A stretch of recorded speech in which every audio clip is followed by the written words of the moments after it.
Rock Island Armory. It's actually a much more profound name than people think. Rock Island Armory is owned by Armscor. Armscor has been making firearms for a very long time.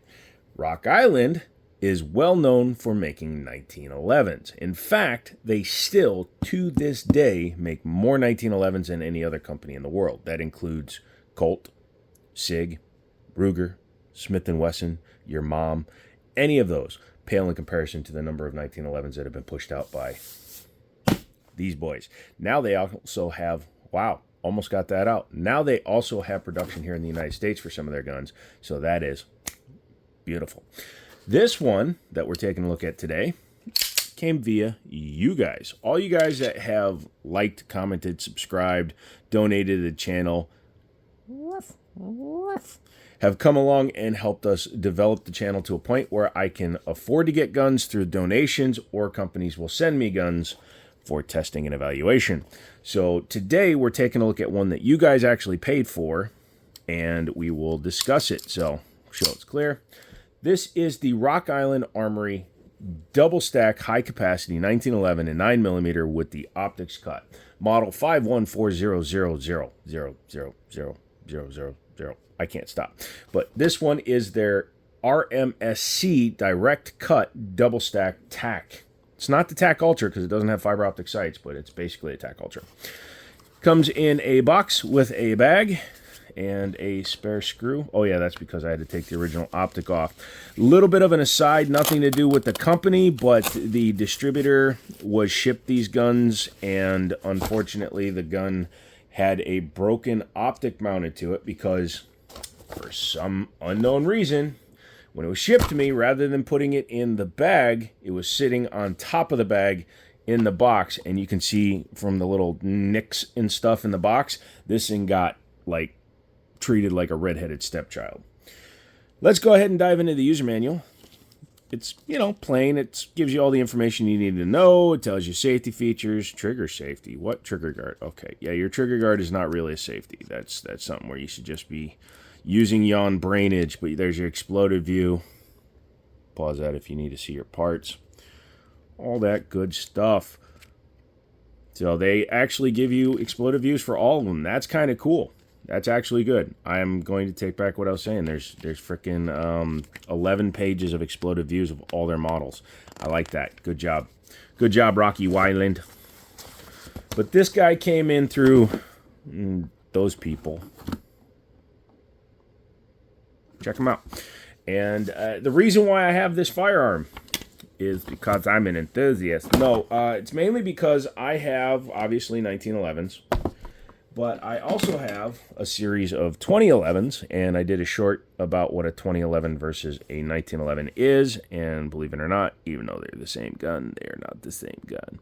But this is the T-SOX, the T-SOX double stack BR9 chambered in 9mm. This is the Gen 2 with the bull barrel and the bushingless design, so that's pretty cool. Yeah, but I have a few of these now, and I wanted to compare to the full body steel guns. Now this is based on the Para Ordnance design, which you can see there are differences. You see how this is a little bit more squared off, whereas the Para Ordnance is actually thicker. It's definitely thicker. You can definitely see that in there. The magazines are different. You can see that right there. So no, even though they are roughly the same length, they do not interchange. I have tried. They do not lock in because the lock-in points are at different positions. Also, this has the competition style plate on it for some reason, so it does not lock in really well. I have other ones coming, but let's get these guys out of here. Excuse me, put them in my lap, point them at the ding-ding. This is a pretty cool pistol. I had one as my very first gun. I had one with the standard cuts on it, though. This is the FS Tactical, so it's got the full rail. I like the full rail guns. I don't know about you, but I really do. And yeah, I decided to get this one to compete with the other ones. VZ grips, or G10 grips, changeable with actual Para Ordnance guns. Has basically everything on here is a Para pattern. para pattern, para para poto para pita para para para para pita pita. But this is a full dust cover, full cuts here. Traditional 1911s have a different cut. Actually, that's got a Browning cut on it. But yeah, as you can see, traditional 1911s come down with a narrowed dust cover. Single action only. Obviously, it's a 1911, which means it's made to be carried like this, cocked and locked and ready to rock. Does not have a trigger safety because, you know, this is my safety. Has a really nice trigger pull on this one. I measured it out at 4 pounds 8 ounces, so 4.5 pounds, which is right about the middle ground for a range style 1911. As a carry piece, 4.5, 4 pounds, 4.5, 5 pounds, all in that range is perfect for me. Just, you know, pay attention to yourself and your surroundings. Anyways, double-sided safeties. They did learn their lessons. My first version had a much wider left safety versus the right. This one does not have that same issue. So, very easy. Short sweep, actually. Feels like it's shorter than some of my other guns. Very definitive and easy to do left and right. Magazine release is a traditional one, but it is wider because this is a 1911 double stack. I bet you could put that into a standard one and wind up with a extended mag release. I'll have to try that sometime. Full pick rail on the bottom, so if you decide you need to run your lights, lasers, bazooka, you can easily slot them onto the rail. I don't have it super tight, but yeah, and it would fit flush, which is kind of cool. So if you decide to use this as a duty weapon, you'll be good to go. It's cut for RMSC. I have the Siley Cat 0 on there. As I said, the red dot that comes out of the box was broken. Also, it's a Crimson Trace. Nothing against Crimson Trace, but it was a non-adjustable, always on, blah, blah, blah, and it had a much smaller window. This guy has a very visible dot. I like this gun a lot. I like this optic a lot, excuse me. I like these setups for the sight. Even though it's not threaded barrel, it was designed to co-witness with an optic. So good on you, Rock Island, for at least giving us the option. And you can see why I like the Siley so much. It easily goes right to where you need it. Lollipop it and go for it, man. Extended beaver tail. This is not as extended as some of my other guns. I almost would have liked to see a little bit more of an extended beaver tail. Come on, focus. So yeah, the SIG, for example, has a much bigger beaver tail there. Metal mainspring housing, which I do like. Not every gun has it. In fact, where is it? This guy has a plastic backstrap. I'll have to do something about that. But yeah, nice. No real front stuff. It does have like a little bit of lineage there. This is dumb.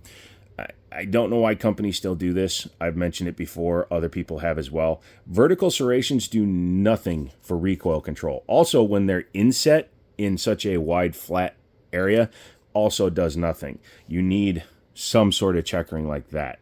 Because in the hand, literally, my fingers don't touch the serrations, and I'm 6'4", and I got big hands.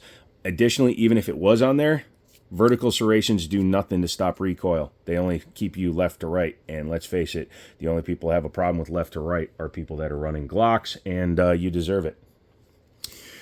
Chambered in 9mm. These guns are also available in 45, 10, and 40 Smith & Wesson if you go with the Match Ultra. Let's ghost that trigger so you can see how well it goes. This is a test you can do also to see how far back your engagement is for your trigger safety. It's about halfway down, maybe a little bit more. It's not bad, though. It's pretty definitive. Also, this is not set all the way back. It has an adjustable trigger, which is impressive considering a lot of much more expensive guns do not. Oh, the SIG does. I didn't even notice.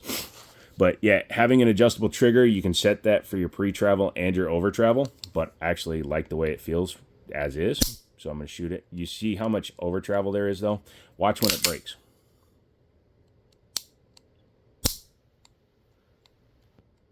So the set screw helps eliminate that over travel, which is good for you. Bushing barrel on this version, even though it is a slightly reverse crown one, the new version, I think, has gone to a bull barrel, if I'm not mistaken. That and the Ultra matches are bull barrels now. It's not as big a deal as people make it out to be. Some people claim that having a bull barrel aids in the accuracy. I'd like to test that, but for 98.888888888% of us, it's not going to matter. Yeah, magazines. still uses the old Para P18 style. They're Mark 38 Super because Para Ordnance used to build race guns, but the 9mm work. I did find a deal on a bunch out of a place up north. As long as they actually show up and they didn't rip me off, I'll make sure to drop the name. Bigger magwell than you'll see on some double stack guns. I mean, like this Echelon has a Sharps Brothers with a extended mag and has a pretty minimal magwell. Also, this is one of my favorite guns and it keeps coming back to me, so I guess I'm done selling it. Stay up there, don't fall over. So yeah, let's take her apart. In order to do that, we're going to do that. Go ahead and lock the safeties back. Different people do it different ways. I've got a couple of psychotic friends that like to just take the slide off while the guide rod and spring are still completely under tension. That's psychotic. That's just asking for that son of a bitch to go flying the other way because it's not captive in any way. Full-length guide rod in this one. So you can see the plunger is actually open on the end. I like to make a note of which way the spring goes in. They've helped us by putting paint on the end of this one. Paint on springs typically denotes that it is of a certain poundage for a certain application. The best guns will have multiple springs. Also, if it's a race gun and it has a captive spring, run the other way because they don't like you. Man, these come from the Philippines for this generation, so it is literally coated. I'm going to use the box to set stuff down because I don't feel like getting my couch that much more oily. So you can take the guide rod out, nice big stainless thing there. Take your bushing out, you just rotate it and doink doink. Go ahead and take your barrel, get it to unlock, drop your, it's been test fired, link down and wiggle it out. So there you go. Let's take a look at the slide real quick. So it is a Series 70, which is the superior 70. Unlike that. If you see one of those, it means it has a drop safety in it. Yes, for many people, having a drop safety makes them feel better.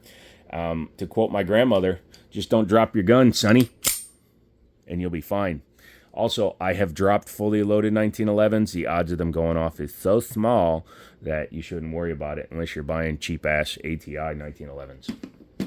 By the way, don't buy ATI 1911s. Just have some respect and some self-worth, please. Taking a look at the frame. Heavy hunk of steel, this boy. Yes, that is. But the best thing about like the 1911 double stacks, the 2011s, the original 1911s, most of these parts interchange. Like I said, some things are slightly different due to the width of the gun, such as these grip panels don't work on a 1911 because they're too thin. They're actually cut to fit amongst this body. But yeah, things like the back strap would work. The safety could come off. All this stuff up here. This width is the same. It's in the body that you get. She's thick in the body. But yeah, pretty nice overall. These are Parkerized. This finish does not hold up very well. Although, to be fair, my $2,000 DWX, I had to polish out the barrel after 200 rounds because it started looking like, well, it came from Beirut. Baruta. Barrel is pretty nice. It has the ramp on it. It is polished from the factory. There's your lock and lugs. They went with the black barrel to fit with the theme, even though it does have the polished ejection or breech. It's 5:30 in the morning when I'm filming this, and I haven't been to bed yet. So if I yawn, that's your issue. But yeah, just one more time, taking a look at the difference between a 2011.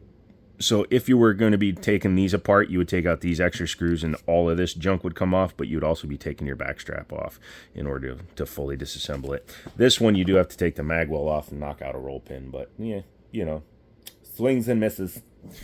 Yeah.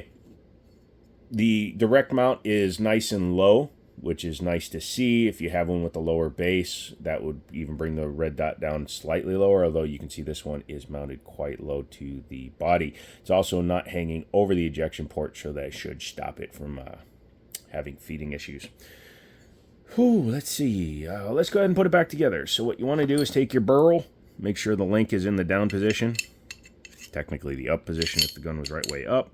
Go ahead and flip that up. Take your guide rod, slip that back in there. It does have a half moon on it, so you'll know which way it goes in. Look like a panda. Panda, panda, panda. Oh, yeah. I always do this. Take your barrel bushing, put that in first. I wonder if they oiled this gun at the factory. Yes, they did, Martha. Oh, that's very good. You're welcome. Like I said, I have psychotic friends that will take it apart while all this is under full tension. Let's disassemble your car while it's running. See how well that goes. And I know you're going to be in the comments. No, that's a fine way to do it. You can do that all day long. Nothing wrong with that at all. Blah, blah, blah, blah, blah. I've never kissed a girl. You know, just leave your comments. And as you can see, if you do it right, everything goes right back together. A lot of oil from the factory.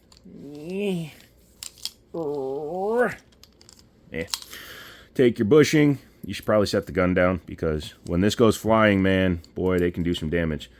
Full thumb pressure straight down. Get that lined up with your hole. You know what we're talking about here, fellas. Do that. I always use the base plate. You can use the 1911 tool. Everybody has 5 of them if you're a 1911 guy. And there you go. So rock it and make sure it is good to go.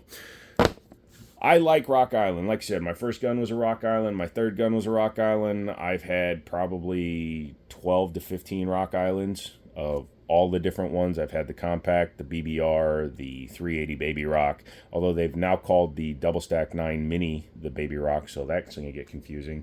I've had the MAP, which is the Bull Armory Cherokee clone, all those. So yeah, if you like that, make sure to leave me a like, comment, subscription, all that good stuff. You can always donate to the channel. I will be comparing it to this and my Gerson and my old T-Sauce that I gave to a buddy of mine. I'll also be comparing it to my freaking Dan Wesson DWX, and I'll probably break out a few other double stack 9mm competition style pistols, or even other full frame metal guns like this and this, way about the same, or even moderner stuff. Hey, stay there. But even moderner stuff like a Springfield Echelon. I just want to mispronounce it because literally everybody that is trying to make a living doing this on YouTube has been mispronouncing it since the day it came out.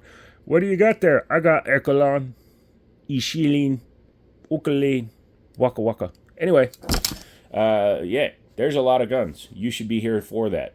Hit the like button, subscribe, come back for another one. And as always, I'll talk to you later.